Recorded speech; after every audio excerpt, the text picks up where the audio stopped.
Welcome to Daily Gossip. You will get daily Hollywood updates here. Remember to subscribe for the latest videos. In a world where public exposure can be both a blessing and a curse, where fame is inherited not only through talent but also through trauma, a chilling reality has emerged that has captured national attention. Valentina de la Cuesta, the daughter of notorious music producer Sergio Andrade, and the brave, resilient actress and activist Karla de la Cuesta, has reportedly fled Mexico, her homeland, her roots, and her entire life for one reason only: security. The heartbreaking news shook the foundations of entertainment journalism and set off waves of concern across social media, with fans, followers, and advocacy groups expressing solidarity and heartbreak over the revelation. What could possibly force a young woman to abandon everything she knows, to vanish into international anonymity in hopes of simply feeling safe? The answer lies in a dark, tangled legacy of trauma, danger, and generational fallout. Today, we uncover the full story behind this emotional and dramatic moment in Mexican entertainment history. A saga filled with pain, courage, and the unrelenting shadow of a name that still haunts many. For those who might not immediately connect the dots, Sergio Andrade is not just a name in the history books. He is an infamously controversial figure in Latin American entertainment, primarily remembered as the former manager of pop star Gloria Trevi and the orchestrator of one of the most scandalous criminal cases in music industry history. From the 1990s onward, his name became synonymous with manipulation, exploitation, and severe legal allegations surrounding the abuse of underage girls. Among the survivors of this nightmarish reality was Karla de la Cuesta, a woman whose life was turned upside down and who later went on to become one of the fiercest public voices against gender-based violence in Mexico. Out of that turbulent past came Valentina, a daughter born not only into fame, but into the heavy burden of a complex and traumatic legacy. And yet, Valentina forged her own path on social media, in the podcasting world, in content creation, determined to define herself by her voice, not her father's.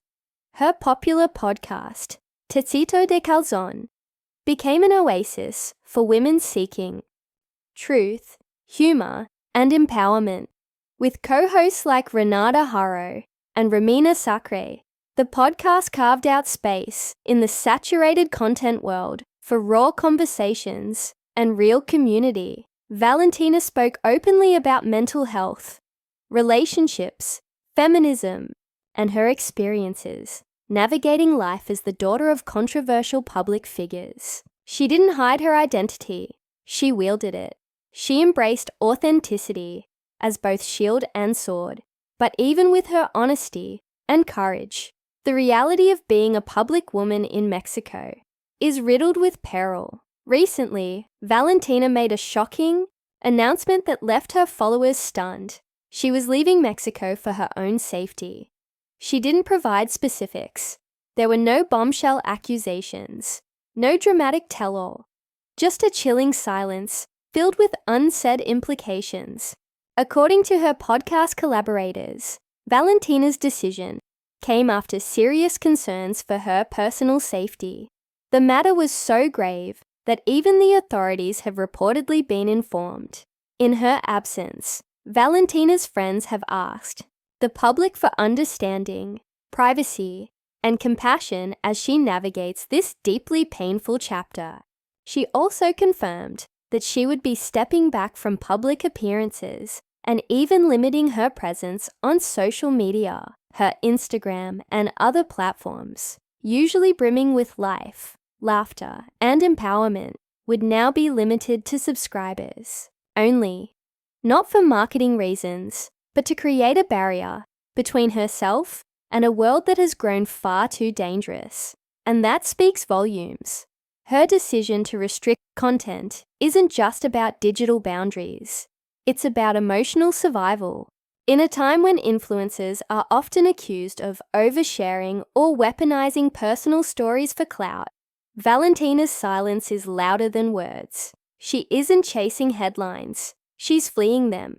Her collaborators on Tecito de Calzón have expressed how much they miss her presence, but support her decision 100%. They've reassured fans that she will continue to participate remotely. But understandably, the dynamic has shifted. What once was a casual, candid space for female conversation has now become a symbol of resistance in the face of fear. This isn't just a story about one woman. It's a cautionary tale about what it means to be a woman in the spotlight in 2025. Especially a woman who dares to speak out, to own her truth, and to challenge legacies of abuse. Valentina de la Cuesta's departure from Mexico is emblematic of a wider issue. In a country where violence against women remains rampant, even those with visibility, money, and community are not immune. If someone with Valentina's platform and support system can feel so unsafe that they must flee their homeland, what does that say for countless others whose voices are still silenced? This emotional development has also reignited public interest. In the Andrade Trevi case, people are asking again, has enough justice been done? Has the entertainment industry done enough to acknowledge and address the pain caused by decades of silence? Is it fair that the children of controversial figures must continue to pay the price? Valentina has never profited from her father's name.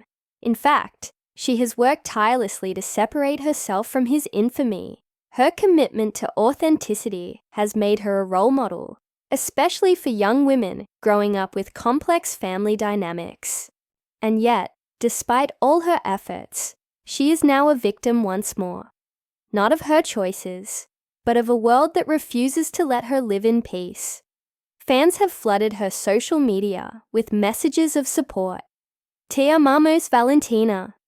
Fuerza y amor para ti. Gracias por tu valentía. These are not just digital condolences.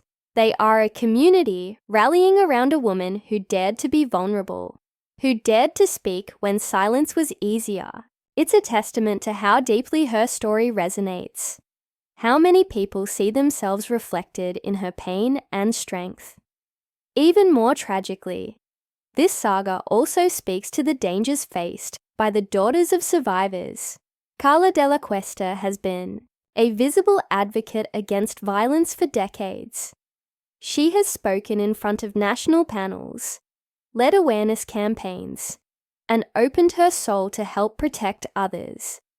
And now, her daughter must seek refuge in another country.